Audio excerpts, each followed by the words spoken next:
సియాచిన్లో భారీ మంచు శకలాల మధ్య చిక్కుకొని 6 రోజుల తర్వాత సజీవంగా బయటపడిన లాన్స్ నాయక్ హనుమంతప్ప పరిస్థితి ఇంకా విషమంగానే ఉంది.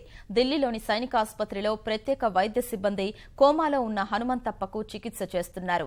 గడ్డ కట్టిన ఆయన శరీర భాగాల్ని యథాతథ స్థితికి తీసుకురావడానికి తీవ్రంగా శ్రమిస్తున్న వైద్యులు రక్త ప్రసరణ పూర్తి స్థాయిలో జరిగితే తప్ప ఆరోగ్య పరిస్థితిపై ఒక అంచనాకు రాలేమని ప్రకటించారు.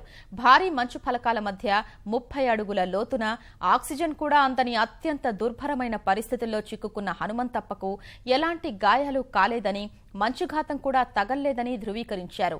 పాక్షికంగా గడ్డకట్టుకుపోయిన ఊపిరితిత్తులు, కాలేయం, మూత్రపిండాల్ని తిరిగి పనిచేయించేందుకు వెంటిలేటర్పై చికిత్స అందిస్తున్నామని ప్రకటించారు.